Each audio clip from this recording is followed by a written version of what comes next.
what we're going to do here is I want to show people how to go through the whole body one exercise routine. The first thing you need to know is how to switch it on, how to get the machine going, and then we'll go through the exercises. Okay, the first thing we need to do is switch the machine on at the wall if it's not going. By the time you've stood up on the machine, it would have warmed up, and we want to make sure that this program button here is on. So now we have a choice between expert, fitness and treatment, and we can change that by pushing the up or down button. So there's treatment, there's fitness, and there's expert. To show you whole body one, we're going to be in the expert mode, so the expert is highlighted at the moment, and we're going to look at the programs in expert, and I'm going to click to the left here. One click gives us a chest program. Second click, we've got whole body 2. And the third click, we've got whole body 1. So that's the program we want to do. Now before we push that start button there, before we push that, we want to be squatting down because it's going to start straight away. And we're away. Okay, now we're going to go through the exercise technique, and I'm going to get Jag to demonstrate that. Okay, the first exercise in the whole body one program is a semi-squat. It's the first squat. It's really just a warm-up, so it's not a full squat. So he's in that position now. The next exercise we do is a deep squat. So show them the deep squat. So we want about 90 degrees here. Okay, Jag's going to show you some of the things that people do wrong with a deep squat. The first one is his knees have gone in like that. Do you see that? And it might be better for Jag if you show them out here. Come and stand down here. Yeah. And just take a deep squat and show the... That's it, the knees have gone in. So push the knees out over the toes, and that's where we should be there. So that's the first thing you need to make sure you're doing right. It creates a better balance between your inner thighs and your outer thighs, and you'll walk straighter and you'll have less knee problems. Go side on now, Jag, and just show them what people can do wrong squatting that way. That's a pretty good squat. That's a better squat. Now some people cannot squat like that. And the reasons people can't squat like that, they're usually quite tight in here, so they can't get that knee really forward. And see how you fall backwards when that comes there? So some people, they can't, there's the flexibility in here is not good, and they have to squat down like that, which is kind of just bending from here. So they want to try and get their knees further forward this way so they can get more like that, don't they? Here.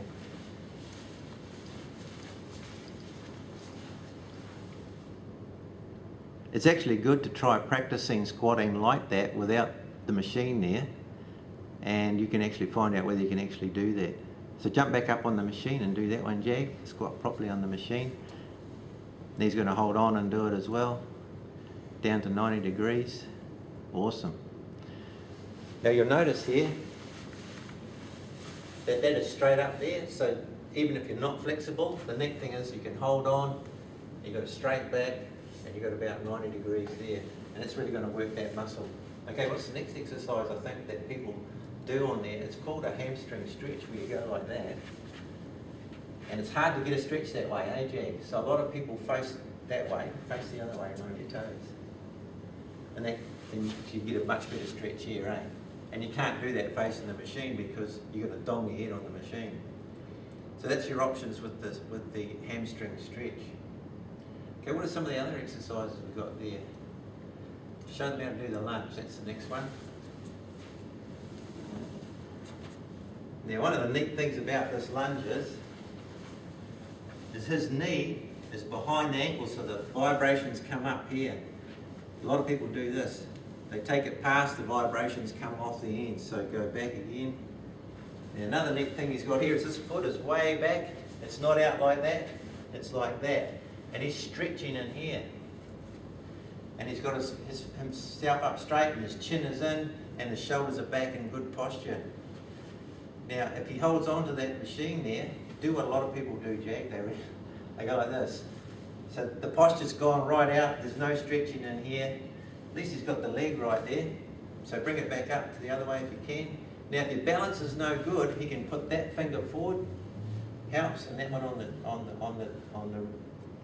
there like that, and that keeps the hips more parallel there and more stretch there, training good there. Try the other side. Choice. So show the different types of push-ups. He's going to do them on the toes first. This is the hardest one. That's an awesome push-up on the toes. You notice the elbows are down here and his hands are opposite his chest. Now go to your knees and show the easier way to do it. That's on the knees. Now show us how some people do it incorrectly with the elbows, chicken wings. Like that. See how the hands have gone in now and the elbows have gone out? We don't want that. We want the hands around this way. Take them back around again, back away a bit. That's an awesome push-up for a guy, and now he's doing a woman's one. Now the next one is that abdominal exercise. So this is called the ab bridge, and some of the mistakes people can make here. So if he sags down like this, he's going to compress his spine, and a lot of people have trouble on their lower back there. So we always make sure that it's rounded off up here, so that he's using his abs, and we've got a round harbour bridge like that to protect your back. If it still hurts, if it's still going to hurt your back, we don't want to do anything that hurts. So he's going to bring his feet closer, and he's going to round it up even more. That takes the pressure right off the lower back, but he's still working this area here. It's good. Now, if it was really too hard to do it on your knees, wouldn't you, Jack? So that would be there. Down on the knees, you've got less distance between here and there, and it's going to support. It's going to use those abs. All right, let's go to the next exercise. So the first thing we want to do is we don't want the legs crossed. We want them side by side like that, and we want the knees. We don't want the knees back here. We want them over here so that we're using the lower abs. And when it starts, he wants to crunch up and pull his shoulders up off the thing. Now he can do that because he's got a nice slim tummy. But for a lot of people, it's going to vibrate your heart and your head, and it feels yuck. So we've got an alternative for this one. Show them the alternative. He's going to sit well forward here so that he's lying back and he's on an angle. Feet it together, and he's going to raise him up as high as he can. Now, most women have a lot of trouble with that one. So the alternative is to bend your knees. It takes a bit more pressure off because there's less resistance.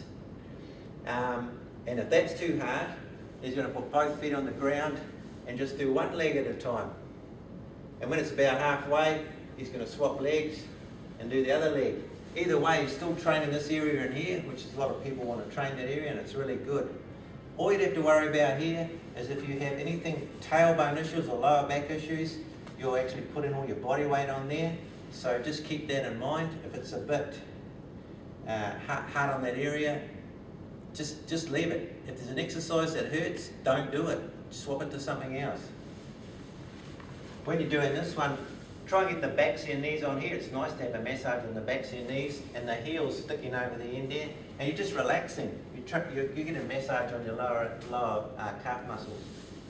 Okay, switch around to the next exercise, which is the arm massage. So you're lying face down. The picture on the screen shows side on, but we want to get you up on your elbow here, and your whole arm on there, and you're massaging that whole arm like that, so you're nice and straight, and your shoulders are straight there as well. Notice he's got his head down. You never want to put your head up like this because you're putting stress on the lower back. He's got his head straight through there, keeping all the spine straight. And switch around to the other side, Jag.